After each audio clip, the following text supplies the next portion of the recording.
Students, I am Neha. Welcome to my channel. आज की class में हम नेक्स्ट चैप्टर स्टार्ट करेंगे फिजिक्स का, जो कि क्लास 9th का है, फ्लोटेशन। ग्रेविटेशन इससे पहले हम लोगों ने देखा था। ठीक है, ये क्लास 9 का चैप्टर है और इस चैप्टर में हम स्टार्ट करेंगे फ्लोटेशन में सबसे पहला टॉपिक, जो कि होगा थ्रस्ट। उसके बाद हम लोग देखेंगे प्रेशर क्या होता है। डेफिनेशन के बाद हम इनकी यूनिट की बात करेंगे। ठीक है, और यूनिट के बाद हम ये देखेंगे कि ये फिजिकल क्वांटिटी कैसी है, ये वेक्टर है या स्केलर है, इनके बारे में डिस्कस करेंगे और इन पे बेस्ड एग्जांपल्स को देखेंगे हम आज की क्लास में। ठीक है, तो चलिए स्टार्ट करते हैं। सबसे पहला टॉपिक थ्रस्ट। ठीक है, थ्रस्ट क्या होता है? थ्रस्ट जो है ये क्या करता है, ये फोर्स को डिफाइन करता है कि किसी भी पर्टिकुलर डायरेक्शन में अगर फोर्स लग रहा है, कहाँ लग रहा है? पर्टिकुलर डायरेक्शन में। ठीक है, जो फोर्स लगता है उसे हम लोग क्या बोलते हैं? थ्रस्ट बोलते हैं। ठीक, और अगर किसी पर्टिकुलर एरिया पे अगर कोई फोर्स लग रहा है तो उसको हम लोग क्या बोलेंगे? प्रेशर बोलेंगे। दोनों में डिफरेंस देखिएगा क्या है। थ्रस्ट क्या होता है? फोर्स ही होता है, बट किसी पर्टिकुलर डायरेक्शन में लगता है, तो वो क्या कहलाता है? थ्रस्ट कहलाता है। ठीक है, अब जस्ट इसके अपोजिट क्या है? अगर किसी पर्टिकुलर एरिया में कोई फोर्स लग रहा है तो वो क्या कहलाएगा? प्रेशर कहलाएगा। ठीक है, तो ये दोनों टर्म्स आई होप आपको क्लियर हो गए होंगे। तो चलिए सबसे पहले हम लोग थ्रस्ट की डेफिनेशन लिखते हैं।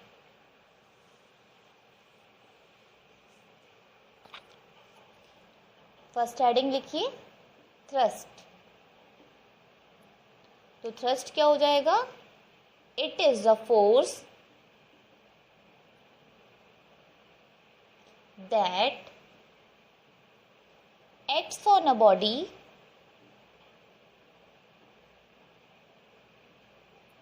perpendicular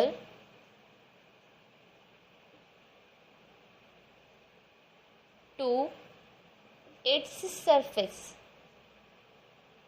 ठीक है, तो परपेंडिकुलर क्या हो गई? डायरेक्शन ही तो हो गई। तो कहने का सेंस है कि वो फोर्स जो कि किसी भी सरफेस पे परपेंडिकुलरली लग रहा है वो क्या कहलाएगा? थ्रस्ट कहलाएगा। और थ्रस्ट की यूनिट क्या होती है? थ्रस्ट क्या होता है? एक तरीके का फोर्स होता है, इसलिए इसकी यूनिट क्या हो जाएगी? SI unit of thrust is क्या होगी? फोर्स की यूनिट क्या होती है? न्यूटन होती है। तो थ्रस्ट की भी यूनिट क्या हो जाएगी? न्यूटन। और इसको हम किससे रिप्रेजेंट करते हैं? कैपिटल N से रिप्रेजेंट करते हैं। ठीक है, तो थ्रस्ट ये हो गया आपका कि perpendicular force applied on any surface, that force is known as thrust. ठीक है, चलिए इसके बाद हम लोग प्रेशर के बारे में देखते हैं। और थ्रस्ट फोर्स ही होता है, इसमें कोई नया फॉर्मूला नहीं है। ठीक है, फोर्स ही, जो फोर्स का फॉर्मूला होता है वही थ्रस्ट का फॉर्मूला है। ठीक है, देखते हैं नेक्स्ट टॉपिक प्रेशर। अब प्रेशर में क्या होगा? क्या बताया था मैंने अभी आपको? किसी पर्टिकुलर एरिया में लगने वाला फोर्स जो होता है उसे हम क्या कहते हैं? प्रेशर कहते हैं। तो सबसे पहले हम आपको फॉर्मूला बताते हैं क्या होता है। Pressure is equals to force upon area. ठीक है, यानी P is equals to F upon A।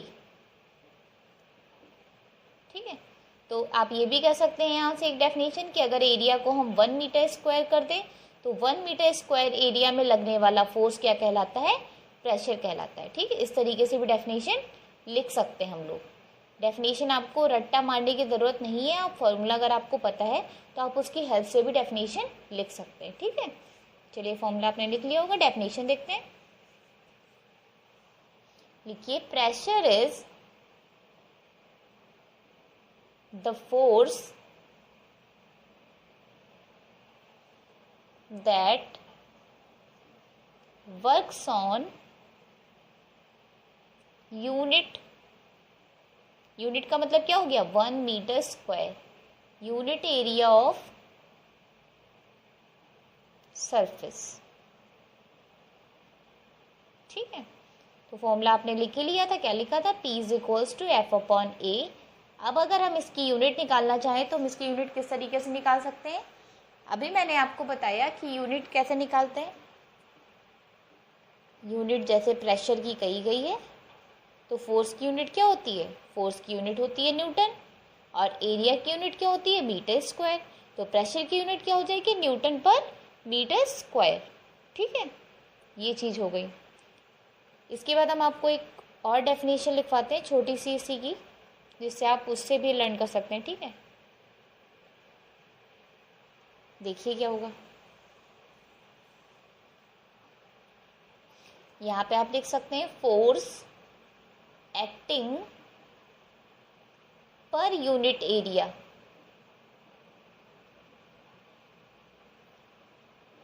Is known as pressure. ठीक है, नीचे क्या था? एरिया। तो यूनिट एरिया में लगने वाला जो फोर्स होता है उसे ही हम क्या कहते हैं? प्रेशर कहते हैं। ठीक है, एक यूनिट इसकी हो गई, क्या बताई थी मैंने भी? न्यूटन पर मीटर स्क्वायर। और प्रेशर के बारे में पास्कल ने बताया था, इसलिए इसकी यूनिट पास्कल भी होती है। ठीक है, और ये शॉर्ट में क्या लिखा होता है? P A. कहीं भी पी ए लिखा है यानी वो प्रेशर की यूनिट है। 1 न्यूटन मीटर स्क्वायर 1 पास्कल के इक्वल होता है। ठीक है, चाहे आप न्यूटन मीटर स्क्वायर लिखिए, चाहे आप पास्कल लिखिए, या उसका सिंबल पी ए लिखिए, दोनों चीज़ें क्या हो जाएंगी? सेम। चलिए, अब हम लोग कुछ फॉर्मूले के हेल्प से देखना चाहते हैं कि प्रेशर किन चीज़ों पे डिपेंड करता है। देखिए, फॉर्मूला भी मैंने आपको बताया, P is equals to F upon A. यहाँ से आपने देखा कि जो P है वो डायरेक्टली प्रोपोर्शनल किसके है? फोर्स के है, और P जो है वो इन्वर्सली प्रोपोर्शनल किसके है? एरिया के। इन दोनों टर्म से क्या कंक्लूजन निकलता है? कंक्लूजन ये निकलता है कि अगर आप फोर्स, जो भी फोर्स लगा रहे हैं बॉडी पे, ठीक है, अगर वो आप इंक्रीज करेंगे तो प्रेशर भी क्या होगा? इंक्रीज होगा। क्यों? क्योंकि दोनों चीज़ें क्या हैं? डायरेक्टली प्रोपोर्शनल है। तो इसमें अगर आप चाहें तो लिख सकते हैं कि if we increase force then pressure also increases, if we decrease force pressure also decrease.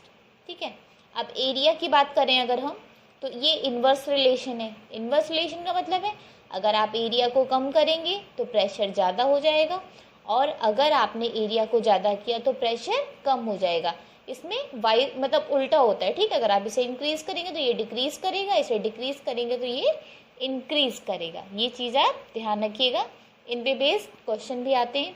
एक आता है आयरन नेल वाला, आता है कि जब हम आयरन नेल की, जैसे कोई आयरन नेल है, आपने देखा होगा कि जो उसका, जहाँ से हम उसको दीवार में लगाना स्टार्ट करते हैं वो चीज़ बहुत पतली रखते हैं, बहुत पतली होती। कील में आपने देखा होगा कि जो उसका स्टार्टिंग इधर का पॉइंट होता है जो कि हम दीवार में लगाते हैं किसी भी, वो पतला होता है। क्यों पतला होता है? पतला होने का मतलब हो गया उसका एरिया क्या है? कम है। एरिया जब लेस हो जाएगा तो ये बताइए, हम एरिया लेस होगा तो प्रेशर हम उस पर क्या कर सकते हैं? ज़्यादा अप्लाई कर सकते हैं, इसलिए उस पर हम ज़्यादा प्रेशर लगा के उसको दीवार में आसानी से लगा सकते हैं। बट अगर कहीं आपने देखा होगा कि कोई कोई कील ऐसी होती है जिसमें आगे उसका पोर्शन क्या होता है? बहुत मोटा होता है, मतलब वो ख़राब हो जाए अगर, या कुछ टूट जाए बीच से, तो अगर आप उस पर प्रेशर अप्लाई करते तो वो आसानी से दीवार में नहीं लगती है। क्यों नहीं लगती? क्योंकि वहाँ पे एरिया ज़्यादा हो जाता है। एरिया ज़्यादा हो जाने की वजह से वहाँ पे हम प्रेशर कम अप्लाई कर पाते हैं, जिससे कि वो आसानी से दीवार में नहीं लगती है। आई होप आपको प्रेशर और थ्रस्ट में जो भी रिलेशन मैंने आपको बताए वो आपको क्लियर हो गए होंगे। चलिए देखते हैं इसके बाद नेक्स्ट टॉपिक। इसी के साथ अगर हम और एग्जाम्पल देखने चाहें तो क्या होता है, नाइफ में आपने देखा होगा जो उसकी एज होती है वो बहुत शार्प होती है। ठीक है, तो उससे आसानी से हम चीज़ें, सब्जी है या कोई भी चीज़, हम उसको आसानी से कट कर सकते हैं। क्यों? क्योंकि एरिया कम होता है, तो वहाँ पे हम लोग क्या करते हैं? प्रेशर ज़्यादा अप्लाई कर देते हैं। ठीक है, तो आसानी से काम हो जाते हैं। बट अगर यही यहाँ पे जो एज है उसकी वो पतली ना होकर के मोटी हो जाए, तो क्या आप उससे कोई भी चीज़ आसानी से काट सकते हैं? आप उस पर प्रेशर ज़्यादा अप्लाई कर सकते हैं? ऐसा होता है? नहीं होता है। तो आपने देखा होगा जो भी ऐसी चीज़ें हैं जिन पे हमको प्रेशर अप्लाई करके कोई काम करना होता है, उनकी जो एज होती है या उनके जो किनारे होते हैं वो बहुत पतले रखे जाते हैं, या उनका एरिया बहुत कम रखा जाता है। ठीक है, इस वजह से, क्योंकि हम उस पर ज़्यादा से ज़्यादा प्रेशर अप्लाई कर सकें। ठीक है, इसी के साथ प्रेशर और थ्रस्ट टॉपिक यहीं पे ख़त्म होता है। नेक्स्ट क्लास में हम लोग बायोंसी के बारे में पढ़ेंगे।